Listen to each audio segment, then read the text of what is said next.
Hi guys, how you doing? We are back at work officially today. I've had some time off. I had Monday and Tuesday off. Wednesday I went back to the New Moon Mill. If you've seen that video, it's when we put a Moroccan tent up. So today, Thursday, is first day I've been back plastering since Friday last week.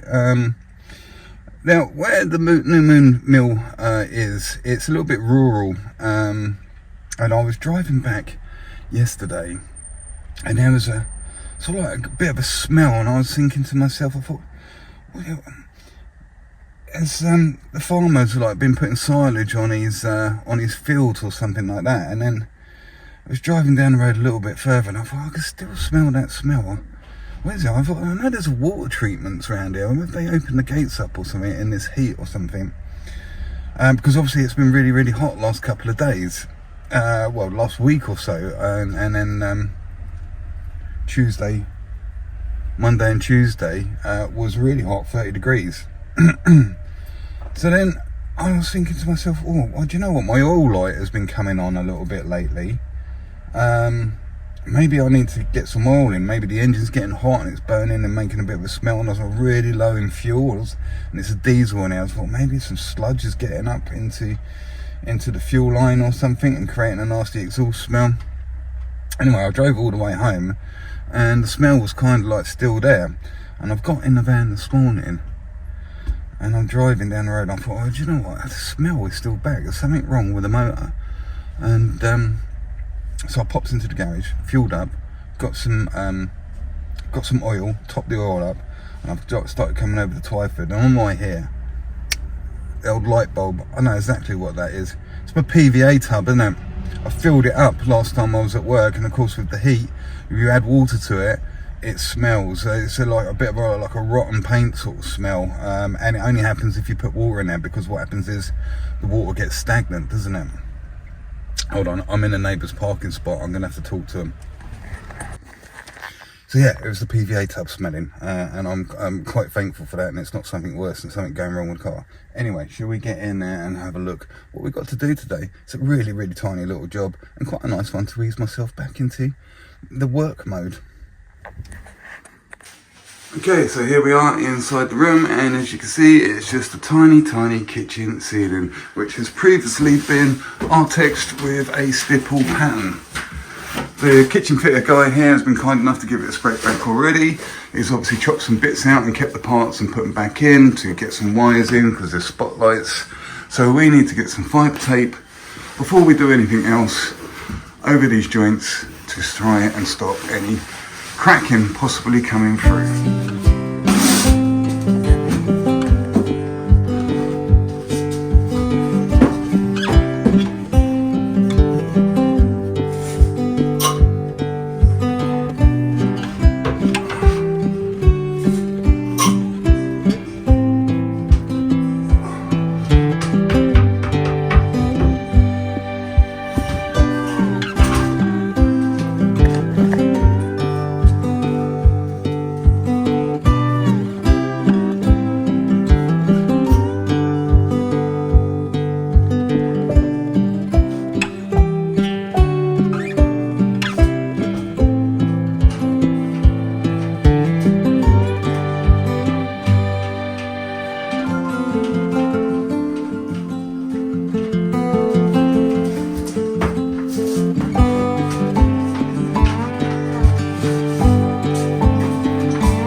As you just saw, with a long pole and a nice fluffy roller, we applied a solution of PVA, that's polyvinyl acetate adhesive, and what that's going to do, that's going to seal that surface and actually physically glue the plaster to that ceiling. Temperature's up again today. It's such a small ceiling. You could use SBR, but that will kill all the suction in such a small area. If that's all you got to do, you don't really want to kill all the suction. If you do, you're going to end up wanting to put some sort of additive into your plaster to try and speed it up. Otherwise, you're going to be sitting around waiting all day, well, for say 3 hours until that picks up. So PVA doesn't kill all the suction. We're just giving it one coat just to take the bite out of it. If you've got a porous surface, you have to PVA it or SBR or grit it to kill the suction down, yeah, because it's going to draw the moisture out of the plaster too quickly. If you've got painted surfaces, no suction at all, then the plaster is going to have trouble sticking to that because it's on the painted surface. So in that case, you have to prime it up in order to actually glue it to the painted surface. So when there's no suction, that's when you use it. When there's loads of suction, that's when you use it. So pretty much, if you want to be on safe terms with wondering whether your plaster is going to stick or not, use PVA or SBR. The only thing you don't really need to treat at all is plasterboard, fresh plasterboard. But some of that they recommend, the moisture stuff, the green stuff, you're supposed to prime that up with what they suggest is Thistle Bondit, or you can give it a little coat of SBR, it won't hurt. So what we've done is put the scrims up first, then we've PVA'd over the top, so we get the double action of the PVA actually sticking the scrims up as well. And then we just need to leave that for a short period of time until it picks up and goes a little bit tacky, because if you try to plaster over it when it's still wet, the plaster will aquaplane over the wet PVA, and the PVA will start mixing with the plaster and it won't spread properly, and you will not like that. So like I say, just to be efficient and effective, got that PVA'd now, we've got it scrimmed, we've got it PVA'd. I can get the scrim and PVA out of that room. Now I can sort out my buckets and get ready to actually put some plaster on the wall. And that PVA shouldn't take long to pick up. It looked like it was pulling in to the surface there, and it's a warm day as well. 10 minutes, 20 minutes, if that.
Waited a few minutes and I went back in to check to see how that first coat was doing, and it's picked right up, I must admit. So what I'm going to do is knock up for the second coat, and I'm not going to put any more mixture in there to speed things up, but we're going to keep the dirty water for the second coat. We're going to mix into that and see how this goes.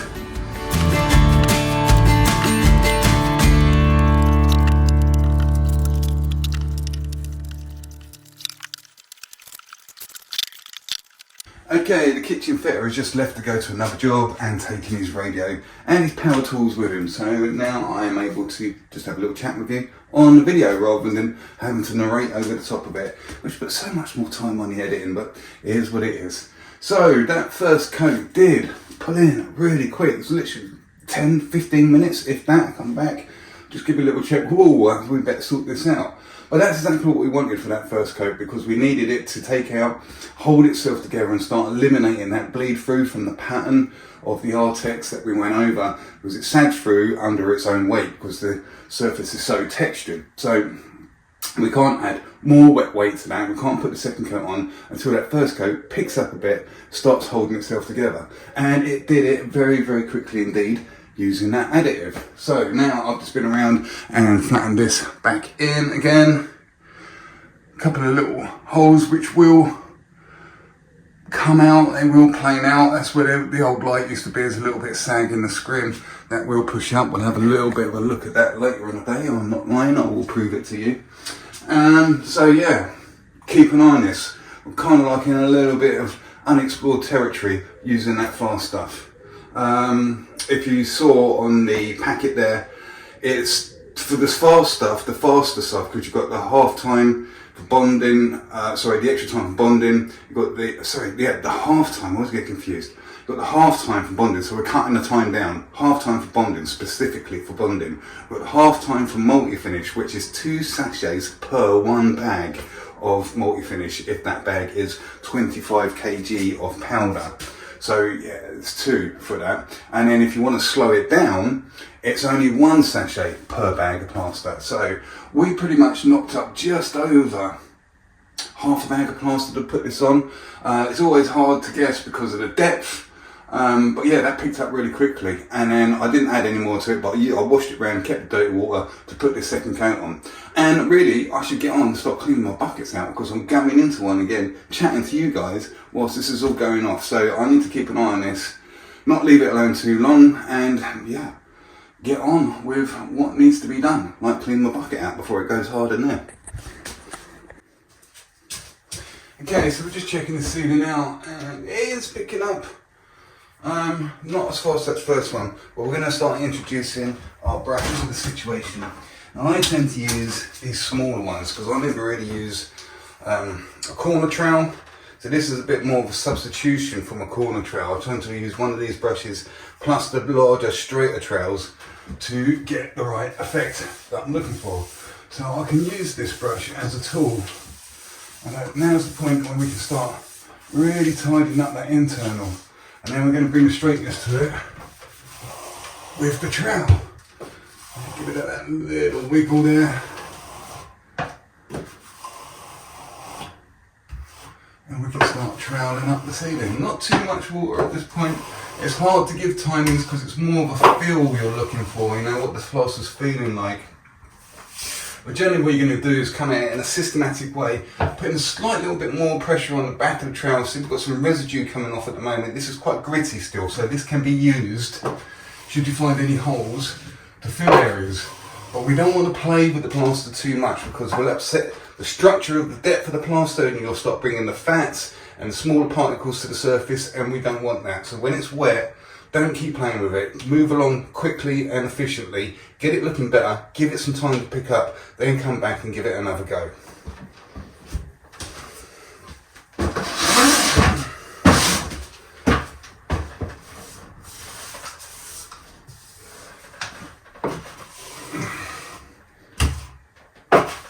So we're chasing this little line that we're creating here. So we're putting a little bit more pressure. See, I'm wiping a little bit on there, and I'm using that.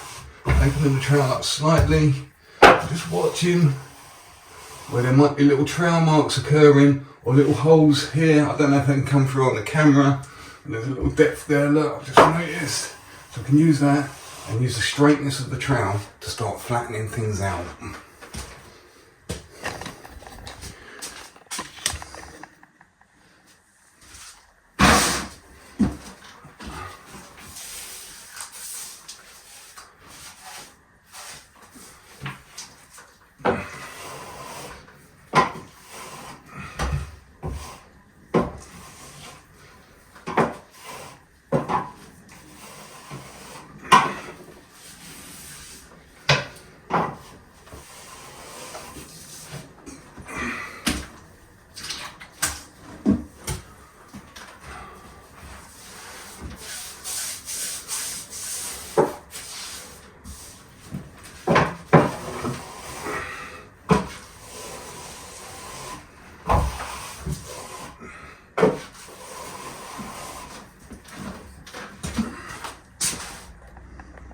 Okay, you can see I was pointing out that little pimple, that little low point where the light, where there was a hole for the old light that was hanging through. It seems to have pushed up now.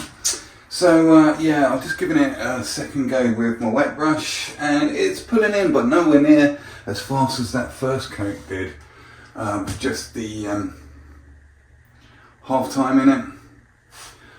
So even though we knocked up a smaller amount for the second coat, because remember, when you knock up your first amount, you put your first coat on, generally roundabouts, it's going to be about half as much again to put the second coat on. But don't forget, we went on quite deep because of the texture, so it's going to be significantly less than half to lay this down, because that first coat is probably 3-4 millimeters, and then that second coat goes on is down to your 1-2 millimeters sort of depth, because we've already got it all flat and out to the level it needs to be. So, but yeah, we're kind of hanging around. I've got lots of time on my hands. It's pulling in, but like I say, nowhere near as fast. The time is something like 11 o'clock. I got out of bed at 7:30 this morning, and that's including having a cup of tea and a little chat with the kitchen fitter, etc. Getting my buckets out, getting the prep up, all that stuff. So we're well ahead of schedule. Okay, you can see that we're getting there. It's probably time for a third visit with the wet brush and trowel, and I am switching to this trowel, which is now stainless steel. The other one's carbon steel. This one's much more flexible, and because we've got everything so flat, now we can start dealing with polishing up and closing in the surface, and this trowel is brilliant for it. But you can't use it from the outset because it's too flexible. If you start using it to put on stuff of that, it will wobble around all over the place, and you just won't get the same flat effect that you will with a larger, straighter, stiffer carbon steel trowel.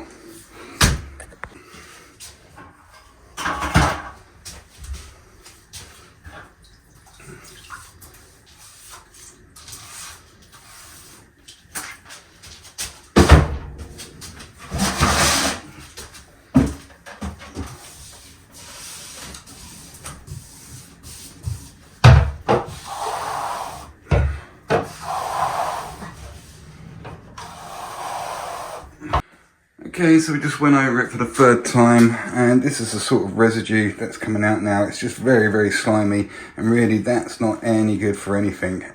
This is what needs washing off.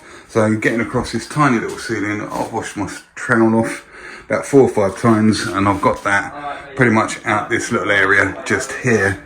So yeah, when this stuff reduces right down and stops coming out the ceiling, then that's when you know your ceiling is done. So we're just a little bit early. I'll probably clean these spotlight holes out and give that a wash off. Another 10 minutes possibly. Temperature in here on the thermometer says 23 degrees. So yeah, we'll be done, wrapped up in here pretty soon.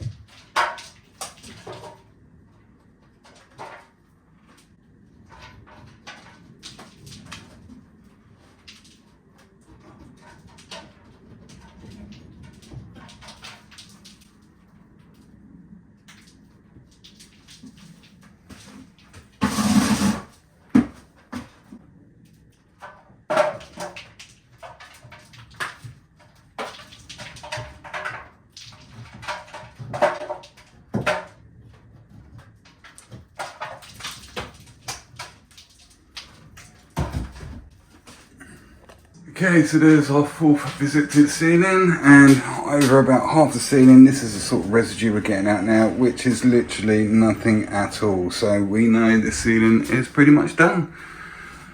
There we go. Quite a nice small little easy one. And the time is 11:38.